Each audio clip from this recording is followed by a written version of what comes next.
सनातन का एक भी रिश्ता ऐसा नहीं है जिसको टेढ़ी नजर से ना देखा जाए। विधर्मियों ने सब रिश्तों को गड़बड़ कर दिया। पति पत्नी का रिश्ता सबसे पवित्र था, आज मजाक बन के रह गया। सास बहू का रिश्ता इतना पवित्र था, मजाक बन के रह गया। भाई भाई का रिश्ता इतना पवित्र था, लेकिन आज मजाक बन के रह गया है। पिता और पुत्र का रिश्ता कितना पवित्र था, मजाक बन के रह गया। गुरु शिष्य का रिश्ता कितना पवित्र था, आज मजाक बन के रह गया। भक्त और भगवान का रिश्ता कितना पवित्र था, मजाक बन के रह गया। हम अपने शास्त्रों से दूर हुए, इसलिए ऐसी दशा हो गई।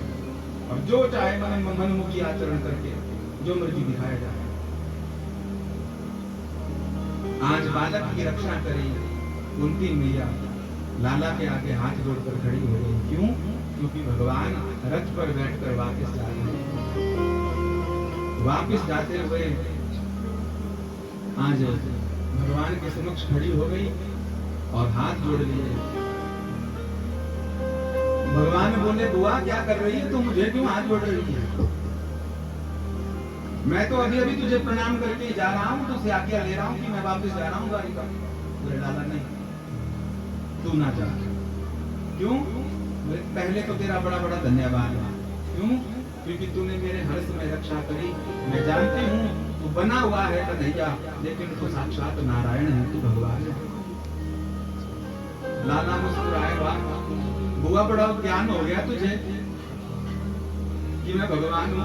अरे माखन चुराने वाला, कपड़े चुराने वाला, गोपियों के साथ रात रचाने वाला, 16,108 विवाह करने वाला, ये विचित्र भगवान है। हाँ, सबसे 11-11 संतान है। हम कहा के भगवान हुए, इतने दिन तक तेरे पास रहा, तेरे बेटे का जो रथ भांगा, और अब कहती है कि भगवान हो गए। बुआ मानी नहीं रही है, नहीं तू भगवान है, तू भगवान है। अच्छा, तो लाला ने कहा ठीक है, मैं हूँ नहीं भगवान, पर अगर तू कहती है कि मैं भगवान को, भगवान आए तो मांगना चाहिए। मांग क्या मांगना चाहती है? ऐसा मांगा कुंती ने जो सारे संसार में किसी ने नहीं मांगा, और कुंती को वो दिया भगवान ने जो आज तक किसी को मिला नहीं। बोलिए भक्त वत्सल भगवान की। क्या मांगा कुंती ने? हाथ जोड़े। विपलः सन्तु न शश्वा तत्र तत्र जगद्गुरो भवतो दर्शनं यत्सया पुनर्भव दर्शनम। लाला, मुझे अपने परिवार के ही नहीं, अपने ही रिश्तेदार के ही नहीं, अपनी राजधानी के ही नहीं, तो भले इस पूरे संसार में जितने भी दुख हैं वो सब दुख मुझे दे दे। कोई मांगेगा ऐसा? भगवान की आंखें बड़ी बड़ी हो गई। बुआ, जब से मैंने होश संभाला तब से तुझे दुख ही देखा। पांडु जैसा तुझे पुत्र पति प्राप्त हुआ है, जिसका स्पर्श करे तो मर जावे। ऐसे पति के साथ तेरा विवाह हो गया, बाद में विधवा का दुख तुझे भोगना पड़ा। बाद में 5-5 संतानें हुई, कभी लाक्षागृह में जलाया गया, कभी अज्ञातवास, कभी वनवास, क्या क्या नहीं करना पड़ा। और आज जब तू राजमाता बनेगी, तेरा पुत्र राजगद्दी पर बैठेगा, हस्तिनापुर का गद्दी तुझे प्राप्त होगी, अब तू दुखी मांग रही है।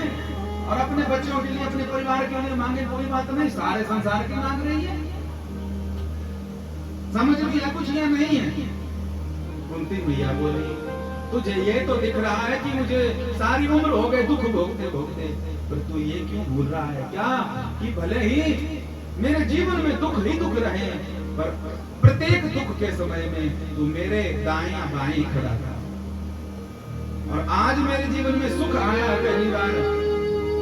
पहली बार सुख आया है, तो तेरा एक पांव रथ पर है और दूसरा पांव जो है तो तू रथ पर रखने वाला है।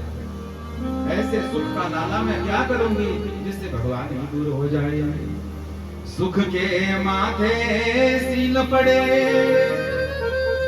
जो नाम हृदय से जाए, बलिहारी वहाँ दुख की, जो बार बार नाम रटा।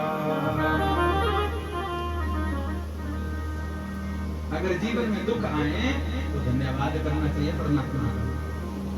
परमात्मा नजदीक भेज रहे हैं ताकि मेरी स्मृति बनी रहे।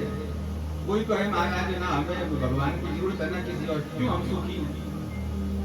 इस संसार में 3 ही लोग सुखी हैं। 3 लोग सुखी हैं। कौन कौन से? सबसे पहले वो सुखी हैं जो मर गए हैं। कौन? जो मर गए हैं। दूसरे लोग वो सुखी हैं। कौन? बोले जो अभी पैदा नहीं हुए, वो भी सुखी हैं। और तीसरे कौन सुखी हैं? बोले तीसरे वो सुखी हैं जिनको हम जानते नहीं। बाकी चौथा इस संसार में कोई भी सुखी नहीं है। हाँ, कोई मान ले कि मैं सुखी हूं तो बात है। कोई तन दुखी, कोई मन दुखी, कोई धन बिन रहत उदास, थोड़े थोड़े सब दुखी, सुखी राम के दास। ये 3 ही दुख हैं। चौथा दुख है तो बताओ। तन दुखी, मन दुखी, धन बिन रहत उदास। चौथा दुख है तो बताओ। बड़े बड़े आप नासा के पास भी चले जाओ, उसको बताओ कि चौथा दुख। बौना हो जाएगा नासा भी। सब डिग्रियां जो है तो यूं लेट जाएंगी मारे। जो हमारे शास्त्रों ने कह दिया है चौथा दुख आज तक नहीं हुआ। अगर आप किसी कारण से दुखी हैं तो ये 3 ही दुख हमारे जीवन में होंगे। चौथा दुख। और दुख है किस चीज का? अपने दुख से दुखी नहीं है हम, दूसरे के सुख से दुखी हैं। आपके मौसा जी आए थे सवेरे, इनके 60 साल पीछे ही बैठे हैं। कहाँ गए? चले गए। हाँ, बोले मैं पंडित जी बड़ा भारी नास्तिक आदमी हूँ, मेरा दो खाने भी क्यों नहीं बोलता है, देव क्यों नहीं खानता हूँ। बोले आपको जो बखा, मैंने क्या करा, बीड़ी की बढ़िया है वो, सबकी जय से पहले अपनी जय करो। वाह, हृदय में बैठे हैं परमात्मा, दे दूंगा। बोले महाराज मैं बड़ा दुखी हूँ। किस तरह से? बोले आप ऊपर क्यों बैठे हैं, कब टांग खींचू नीचे। सच्ची बात है कही उन्होंने। आज आदमी अपनी तरक्की से नहीं, आपके बेटे के 99% नंबर आ गए। आप बढ़िया जो है तो मनाली स्वीट्स वालों की, सुरेंद्र भैया से की जो है तो बढ़िया जो है तो बर्फ हिलाओगे, ऊपर चांदी का बर्फ चढ़ा होगा और पड़ोसी के पास जाओगे। क्यों? 99 आए। कितने? 99 आए हैं, 99 आए हैं, 99 आए हैं। और मिठाई खिलाई, बर्फी खिलाई, और बर्फी खिलाने का महाराज मोदी जी की तरह 56 इंच का सीना हो गया। और फिर महाराज थोड़ी देर के बाद वो भी भीतर से बढ़िया काजू कतली का डब्बा लेके आ गई। बात तूने बर्फी खिलाई तो मैं काजू कतली खिलाऊं। और बाहर जब लाई तो लाकर जो है तो डब्बा रख दिया सामने। बोले ये किस खुशी में? बोले मेरे बेटे के 100% आए। तो जो यहाँ से गया था वो मिठाई जो है वो काजू कतली का खाएगी, क्यों? मेरा शुगर चढ़ा हुआ। बोले शुगर क्या, 100% नंबर आए और तेरा बीपी भी बढ़ जाएगा।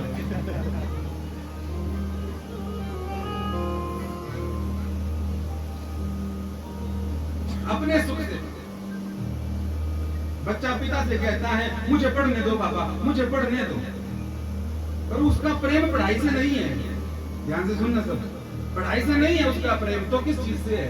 उसका प्रेम रिजल्ट से है। रिजल्ट बढ़िया होना चाहिए इसलिए पढ़ रहा है, और रिजल्ट से भी हमारा प्रेम नहीं होता। प्रेम किस चीज से होता है? रिजल्ट के बाद नौकरी मिलनी चाहिए। नौकरी से भी पक्का प्रेम नहीं होता। क्यों? बोले नौकरी से पैसा चाहिए, पैसे से प्रेम है, नौकरी से भी नहीं है। और पैसे के बाद क्या चाहिए? पैसे से भी प्रेम नहीं है। तो बोले भोग चाहिए, बढ़िया गाड़ी चाहिए, बढ़िया घर चाहिए, और बढ़िया घर भी नहीं चाहिए। तो अगर सच्ची बात कहूं तो ना पढ़ाई में मजा, ना रिजल्ट में मजा, ना नौकरी में मजा, ना पैसे में मजा, ना गाड़ी या बंगले में मजा। असली मजा अगर आपको चाहिए, और आपको चाहिए वो क्या चाहिए? बोले मुझे आनंद चाहिए, आनंद। और जिस आनंद के लिए आप ये सब कुछ कर रहे हो, सारी उम्र लगा रहे हो, वही आनंद जो है इन ग्रंथों में भरा पड़ा है। नंद के आनंद भयो जय कन्हैया लाल की, नंद के आनंद भयो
आनंद घन है वो प्रभु जी।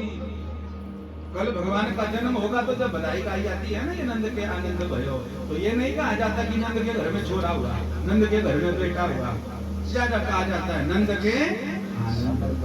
तो हमें पढ़ाई से मतलब नहीं होता, रिजल्ट से मतलब नहीं होता, नौकरी से मतलब नहीं होता, पैसे से मतलब नहीं होता, गाड़ी बंगले से मतलब नहीं होता, हमें मतलब होता है आनंद आ जाए। इस बात को स्वीकार करना पड़ेगा और उस आनंद तक पहुंचते पहुंचते हम बूढ़े हो जाते हैं। इस शरीर की तीन चीजें हैं, देखो, एक है शरीर, एक शरीर, दूसरा प्राण, तीसरा अंतःकरण। अंतःकरण को मन भी कहा जाता है। ये तीन चीजें हैं और इन तीनों चीजों को दो दो शंकु लगे, शंकु कहते हैं शूल माने कांटे लगे हुए हैं। मन को दो शूल लगे हुए हैं, लगातार लगे हुए हैं। कौन कौन से? पहला शूल लगा है मन को शोक और दूसरा शूल लगा है मोह। शोक और मोह से मन उदास रहता है। फिर आ गए प्राण। प्राण को शोक और मोह नहीं सताता। प्राण को दो चीजें फंसी हुई हैं, दो शूल लगे हैं शंकु। कौन कौन से? एक भूख, एक प्यास। घर में कोई मर भी जाए, भले रोते रोते सही, लेकिन खाना तो भले बिना तड़के का खाओ, उबला हुआ ही खाओ, खिचड़ी ही खाओ, लेकिन फिर भी तो हो गया, मन भी हो गया, प्राण भी हो गया। और तीसरी चीज बच गई, कौन? ये शरीर। इसको भी दो दोष लगे हुए हैं, दो शंकु लगे हैं, शूल लगे हैं सदा सर्वदा। पहला शूल क्या? जन्म से बाद क्या शूल लगा है? मृत्यु। पहला शूल क्या फंसा है? मृत्यु। और दूसरा शूल क्या है? बुढ़ापा। क्या शूल है? बुढ़ापा। की करिए करता बिच बुढ़ापे थे, कोई ना पूछदा बिच बुढ़ापे थे। कभी विचार किया भगवान ने क्यों बनाया हमें बूढ़ा? अब 70 साल की आयु, 80 साल की आयु, 90 साल की आयु दी तो जवानी दे देता। खुद तो बूढ़ा हुआ नहीं भगवान, कभी हमें बूढ़ा कर दिया। क्यों किया? जवानों को दिखाने के लिए कि समय एक तरह का रहता है, एक तरह का नहीं रहता है। तो मन, प्राण और शरीर, इनको ये 6 शंकु लगे हैं। इन्हीं को धर्मशास्त्र में षडूर्मी कहा गया है। षडूर्मी कहा गया है महाराज जी। महाराज जी कितनी उम्र हो? डेट ऑफ बर्थ क्या है? डेट ऑफ बर्थ क्या है? तारीख 2000। 1946 हाँ ब्याह कर दिया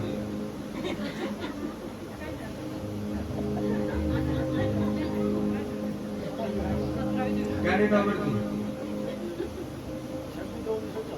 हाँ ब्याह कर दिया यार जी तो बोल दो संतान पे निकल हुई थी बहुत सी तारीखें याद होती हैं पैदा हुए ब्याह हुआ फर्स्ट डेट हो गए हैं पहला बच्चा हुआ दूसरा हुआ और एक तारीख पूछूं मैं पीछे तक सबसे बूढ़े कब हुए भाई कोई डेट है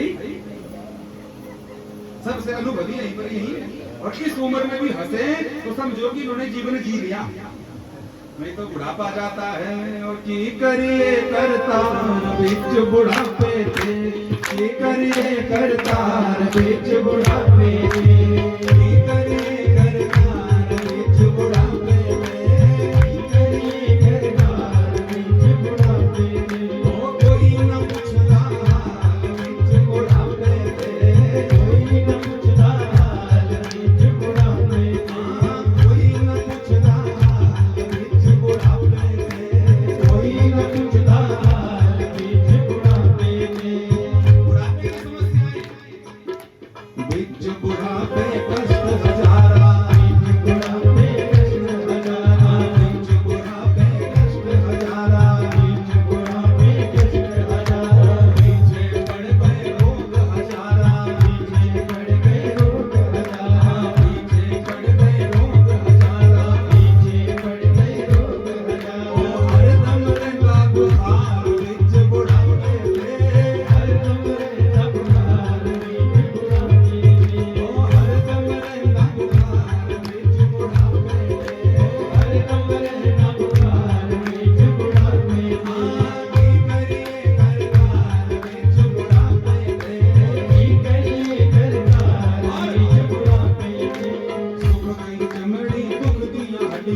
पोतरोरे मर्जी बना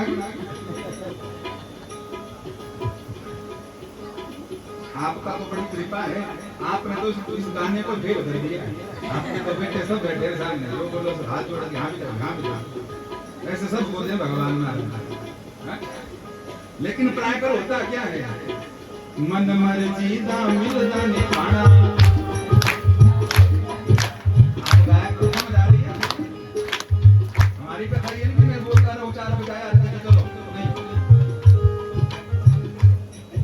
मन होता है क्या बहु है हाँ चटनी बनाई दे तारा तारे जीव बोलो खबरदार चटनी खाती फिर लगे ना कर दूँ कोरोना की बीमारी हो रही है खबरदार अच्छा दूसरे तेरे सियानी बोल रही क्या फिर नवे चौरा बात बनाई नवे चौरा हाँ ना अभी तेरी शुगर बदली डॉक्टर बात खाते खबरदार रोटी खा चली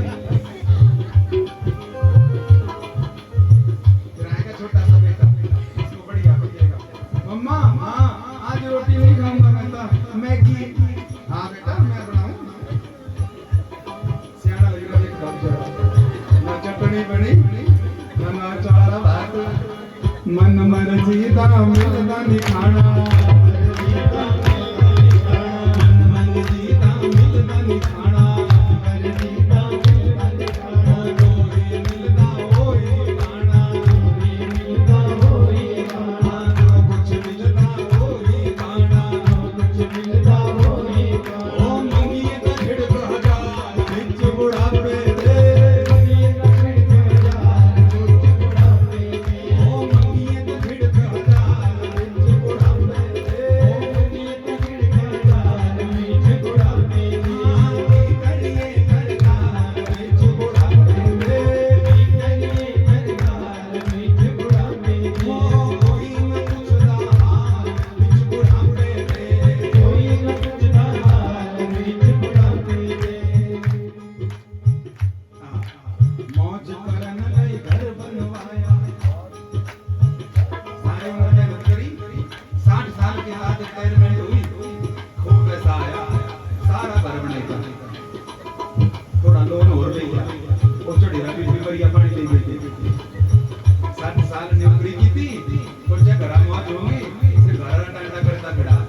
अल्लाह री पाइप में कभी भागा वो काम पानी नहीं आया, मिस्त्री नहीं आया, लकड़ी वाला नहीं आया, पुट्टी वाला नहीं आया, दरवाजे का आरे लगी है, खिड़की रेडी हुई थी। फिर बनाया हुआ मजा के सोना में अपने घर 4 बेटे और खूब कमरे बनाए बढ़िया, पोतुड़ा वजन देना सब आए बेटे के घरों। और रात 10 बजे डीजे बंद हुआ, पोतुड़ा वजन देना बड़ी मौज, 4 बेटे री बड़े दरवाजा खड़काया, बेटा हाँ पापा जी हम सही गिरा, दूसरे दरवाजे गया, बेटा हाँ मैं सही गिरा, मेरी साड़ी जो थी ना साड़ी सही गिरा थी मेरे कमरे, दिन नहीं खोले, तीसरा दरवाजा, बेटा हाँ सही गिरा से छोरा नहीं किया मित्र, चौथे कमरा खोला, बेटा नहीं ऐसे सही गिरा पिताजी चिंता नहीं करो, तुझसे कुछ चिंता नहीं करो, माँ के सोना। ओ बुढ़े दिमंजी बाल बिच बुढ़ापे, बुढ़े दिमंजी बाल बिच बुढ़ापे, हाँ बुढ़े दिमंजी बाल बिच बुढ़ापे, हाँ मौज करन लई घर बनवाया, मौज करन लई घर बनवाया, मौज करन लई घर बनवाया, मौज करन लई घर बनवाया, मकाने डेरा लाया, मकाने डेरा लाया, मकाने डेरा लाया, मकाने डेरा लाया। ओ बुढ़े दिमंजी बाल बिच बुढ़ापे, बुढ़े दिमंजी बाल बिच बुढ़ापे, हाँ बुढ़े दिमंजी बाल बिच बुढ़ापे, बुढ़े दिमंजी बाल बिच बुढ़ापे, हाँ की करिए करतार बिच बुढ़ापे, की करिए करतार बिच बुढ़ापे, हाँ की करिए करतार बिच बुढ़ापे, की करिए करतार बिच बुढ़ापे। बिहारी लाल की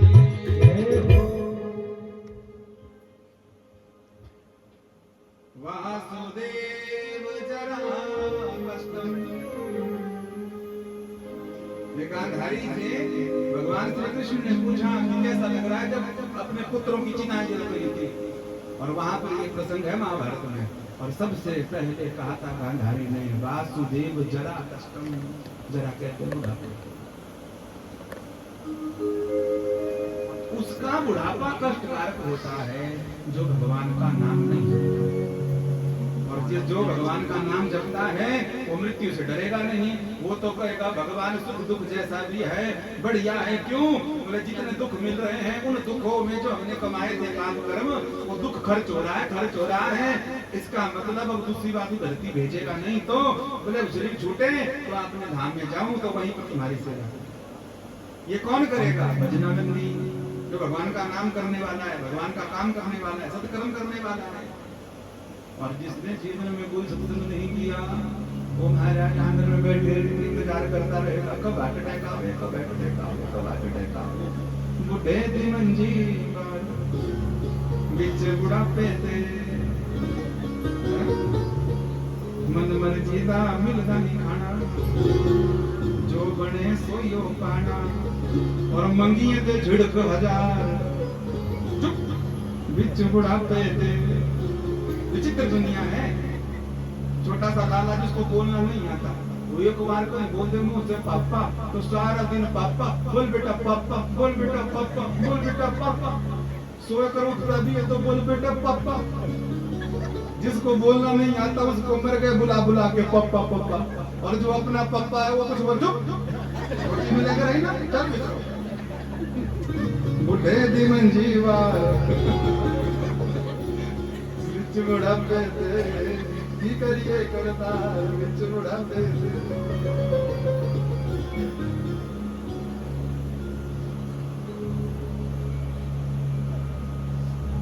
लड़का बढ़िया हो तो मकान जल्दी बन जाता है, पत्नी बढ़िया मिल जाए तो वो मकान घर बन जाता है,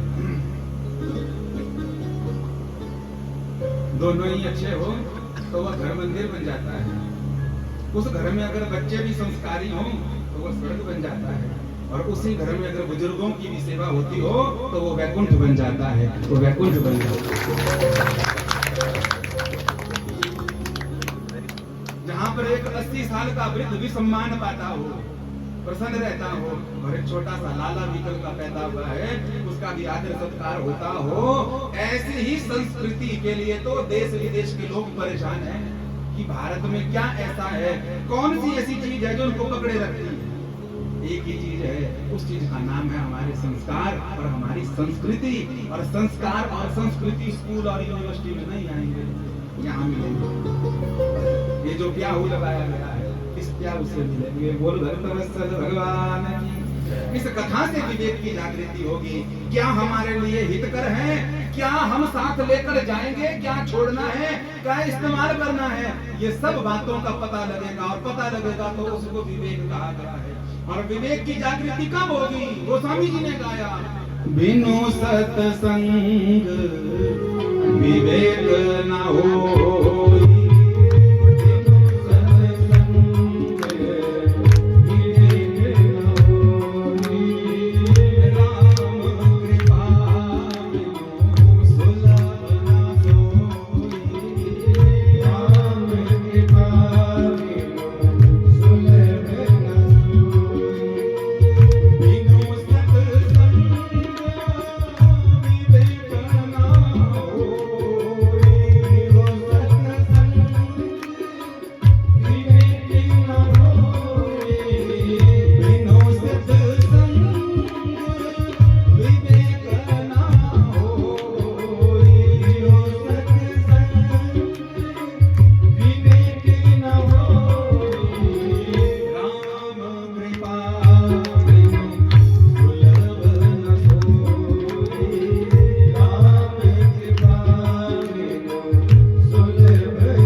सत्संग भगवान की कृपा के बिना मिलता नहीं। आप किसी भी रूप में यहाँ पर बैठे हो, अभिमान मत रखना कि हमने बड़ा बड़े अच्छा कर्म किया तो कथा मिल गई। ये बात केवल सुनने को बढ़िया लगती है, बाकी सत्यता इसमें है नहीं। कर्म से नहीं मिलती कथा कभी भी। कर्म तो जड़ है, कर्म का कोई फल होता है। अच्छा कर्म करोगे तो सुख मिल जाएगा, सुविधाएं मिल जाएगी, वीआईपी हो जाओगे ज्यादा से ज्यादा। बुरा कर्म करोगे तो दुखी रहोगे, अभावग्रस्त जीवन होगा। कर्म के दो ही गतियां हैं, तीसरा फल कोई नहीं है कर्म का। तो फिर भगवान की कथा, मतलब भगवान की कथा कर्म से मिलती तो आगे से पीछे जितने भी बैठे हैं अपने मन पर विचार करके अपने खुद से पूछिए, बचपन से लेके आज तक पता नहीं क्या क्या किया है।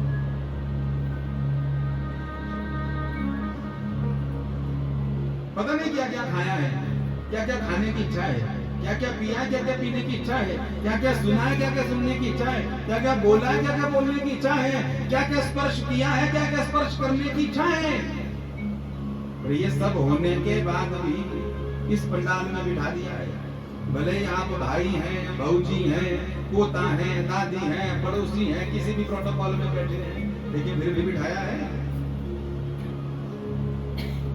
तो इसका कारण कर्म नहीं हो सकता, क्योंकि कर्म से भगवान की कथा मिलती तो शायद कोई भी ना मिलता, ना आप मिलते, ना हम मिलते, ना हम मिलते।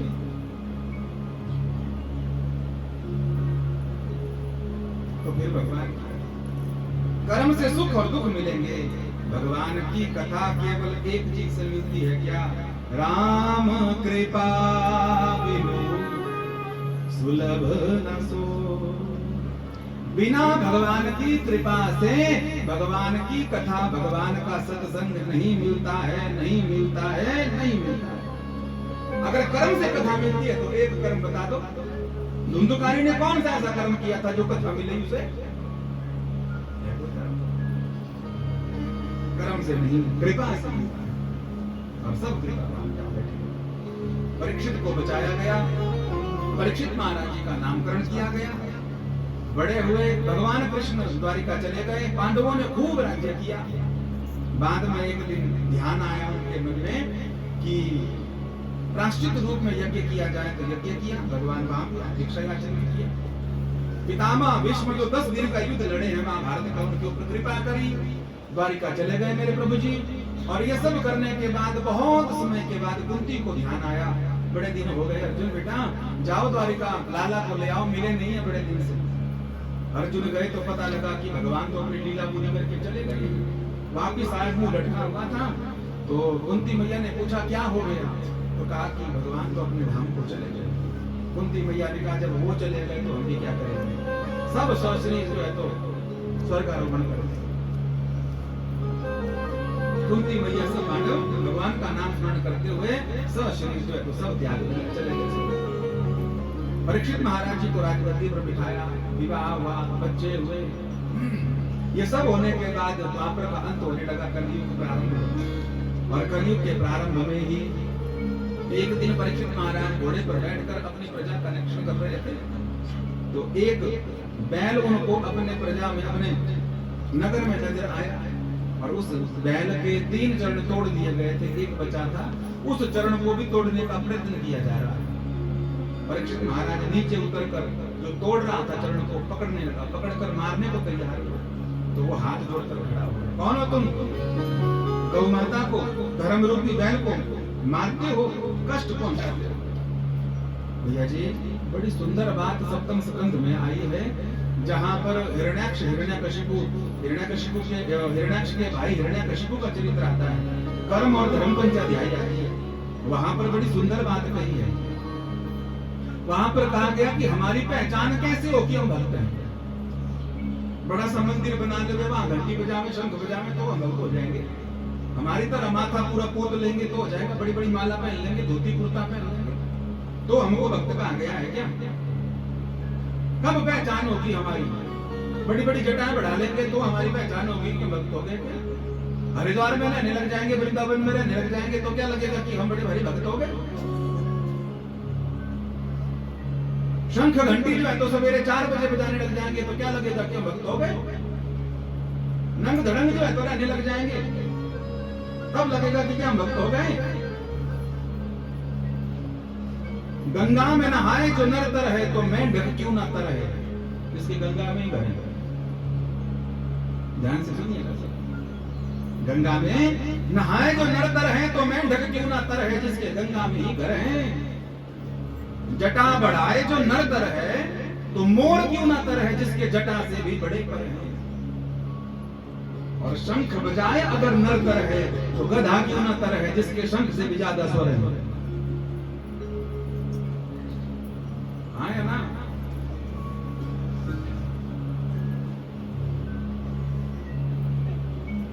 कैसे पता लगे कि हम भक्त हो गए?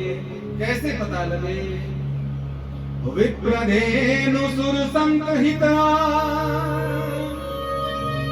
लीन मनुज अवतार निज इच्छा निर्मित तनु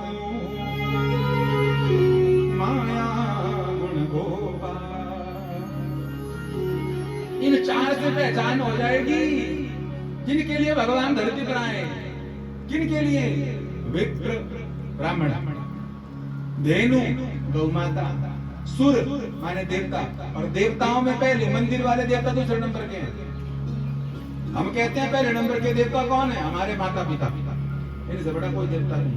अगर ये सुखी नहीं है तो पटकते रहो, सर कुछ नहीं होने वाला। विप्र, धेनु, सुर और संत, इन 4 के लिए परमात्मा भी धरती पर आए हैं।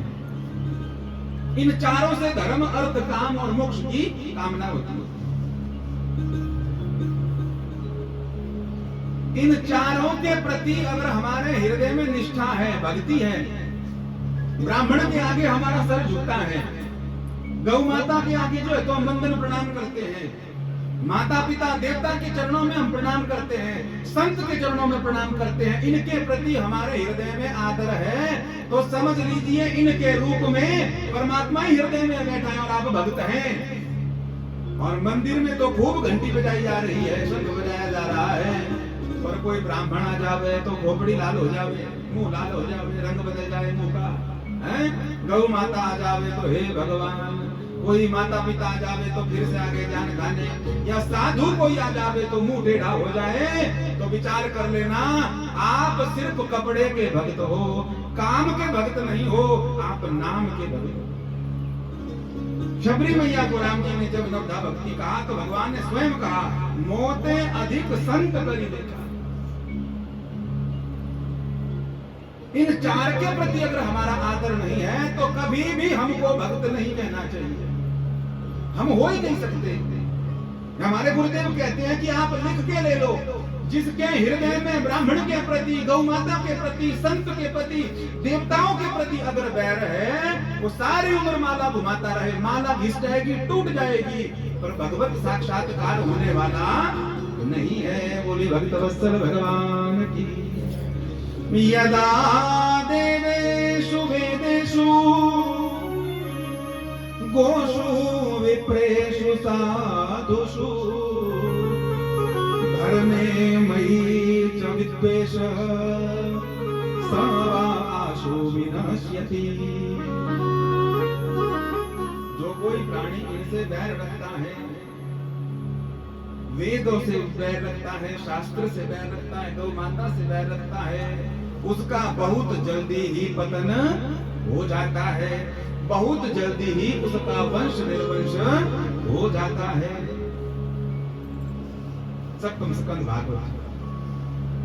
यहाँ पर राजा का वेश बनाया है, लेकिन राजा का वेश बनाकर बैल के चरणों को तोड़ रहा है, कितना बड़ा अपराध कर रहा है। परीक्षित महाराज नीचे आए, पकड़कर धक्का दिया, मारने को तैयार हुए तो ये राजा का वेश बनाए हुए चरणों में गिर गए। परीक्षित ने कहा, चला जा मेरे राज्य से बाहर। बोले हम नहीं जा सकते महाराज। क्यों? बोले हम कलयुग हैं, हमारा ही समय आ गया, 4,32,000 हमारी आयु है, अब कहाँ जाएंगे। ऐसी जगह कोई दे दो जो किसी काम की ना हो, वहां पर रह लेंगे, बाकी राज्य तो आपका सब जगह है। तो 4 जगह पर स्थान दिया था पहले, फिर याचना करी तो 5 जगह स्थान दिया, और वो 4 जगह आज भी प्रत्यक्ष रूप से कलिकाल विराजमान है। आप मानो या ना मानो, ये मर्जी आपकी है, लेकिन आज भी 5 जगह पर कलियुग विराजमान है। वो 5 जगहें कौन है? द्युतम पानम श्रियम सूना। द्युतम माने जुआ घर, पानम मदिरालय, श्रियम वैश्यालय, सूना माने हिंसा घर। इन 4 जगह पर आज भी कलियुग प्रत्यक्ष रूप से जो है तो विराजमान है। कलियुग ने हाथ जोड़े, पर एक जगह तो बढ़िया दे दो, तो स्वर्ण में स्थान दिया, सोने में। कौन से सोने में? बोले जो पाप की कमाई से इकट्ठा किया गया सोना है, उस पाप की कमाई के सोने में कलियुग का वास रहेगा। बोले भक्त वत्सल भगवान। और जो पुण्य से कमाया जाएगा, उस सोने में साक्षात भगवान श्री हरि का वास है, हरि का वास। इसलिए माता मंगलसूत्र धारण करती है। बाकी मंगलसूत्र को चूसना स्वाद नहीं आता, बीपी चढ़ा हुआ हो चूसना नॉर्मल नहीं होगा, शुगर बढ़ा हुआ हो चूसना नहीं आएगा नॉर्मल, पर उसको गले में धारण करते हैं, हृदय के पास रखते हैं। क्यों? क्योंकि भगवान हरि को हृदय के पास ही रखना चाहिए। बोले भक्त वत्सल भगवान। और इसीलिए सब धातुओं में सोना सबसे महंगा है, क्योंकि हमारे धर्म शास्त्रों में स्वर्ण को भगवान की उपाधि दी है। आज भी कितने देश ऐसे हैं, कितनी कंट्रियां ऐसी हैं जिनको पता ही नहीं है सोना भी कोई चीज होती है, नहीं है पता। बहुत ऐसे देश है हमारे। और इसके बाद हम पंजाब की कथा में जाएंगे, फिर इंडोनेशिया से हमारे पास संत आते हैं हर साल, उनके परिवार वाले भी आते हैं, उनके शिष्य भी आते हैं, वो फिल्में बनाते हैं इंडोनेशिया जकार्ता में। तो उन्होंने हमें ये बात बताई, बोले महाराज कुछ जगह पर खूब घूमते रहते हैं फिल्मों के चक्कर में। तो बोले महाराज वहां पर ऐसी ऐसी जगह पे हैं जहां पर पूछो गोल्ड क्या, पता ही नहीं है उनको गोल्ड की चेन उतार कर दे दो, कहेंगे ये नहीं चाहिए, डॉलर दे दे, पाउंड दे दे, पता कर दे दे, दिनार दे दे, वो चाहिए, पता ही नहीं। हमारे यहाँ पर सबसे महंगा है स्वर्ण, क्योंकि हम हमारे शास्त्रों में और बिना स्वर्ण के एक भी यज्ञ नहीं होता। 4 दानों में भी ये प्रधान दान है, 4 दान किए जाते हैं हमारे धर्मशास्त्रों में। वैसे तो अष्ट महादान भी हैं, लेकिन 4 दान प्रत्येक जीव को करने चाहिए। और तो 4 दानों में सबसे पहला दान है गौदान। सबसे पहला दान गौदान। दूसरा भूमि दान। बोले पंडित जी पता क्या भाव आजकल? अरे भैया बीघा बिस्वा नहीं देनी है तो अब इतनी समर्थता तो होगी कि एक मिट्टी का घड़ा लो, उसमें अपनी जमीन की मिट्टी डाल दो, कुछ कीमत लग कर उसका दान कर दो। दान करने के लिए कहा, ये नहीं बताया कि इतना चाहिए इतना चाहिए। समर्थता हो तो करो, करते हैं लोग। गौदान, भूमि दान और तीसरा स्वर्ण दान। और स्वर्ण दान पर डर लगे ना नाम लेके, तो कम से कम प्रतिमा तो कर ही सकते हो। अब महंगा है सोना, तो माता पिताजी मरने लगेंगे तो प्रतिमा नहीं डालोगे मुंह में? पिताजी महंगा है, डालेंगे ना। पैदा होते हैं तो भी संस्कार स्वर्ण से होता है, और अंतिम समय में मरने लगते हैं तो भी स्वर्ण डाला जाता है। सोने से साधारण जल भी मिल जाए वो गंगा जल हो जाता है, क्योंकि ये भगवान की विभूति है। इसलिए गले में तुलसी ना मिले और कोई रत्न मिले ना मिले, बुजुर्ग लोग होते हैं अपने गले का हार उतार कर तुरंत उसको जल में मिलाकर जल पिला देते हैं। स्वर्ण मुख रखकर कोई प्राण त्यागे उसको नरक यातना नहीं भोगनी पड़ती। इतना महत्व है महाराज। तो गौदान हो गया, स्वर्ण दान हो गया, भूमि दान हो गया, और चौथा दान जो महादान है महाराज, उस दान का नाम है कन्यादान। कन्यादान महादान, इससे बड़ा कोई दान नहीं। 4 दान करे। और अपनी बिटिया ना हो तो भाई की बिटिया का करो, भाई की बिटिया नहीं है तो पड़ोसी की बिटिया का करो, पड़ोसी की बिटिया नहीं है तो गरीब की बिटिया का करो। अगर ये कोई भी नहीं मिल रही है तो साल में एक बार आती है हरि प्रबोधनी एकादशी। उस हरि प्रबोधनी एकादशी में तुलसी को बिटिया मानकर भगवान शालिग्राम से ब्याह करवा दो, सो भी कन्यादान हो जाएगा। बोल भक्त वत्सल भगवान। 4 दान अवश्य करने चाहिए महापुरुष।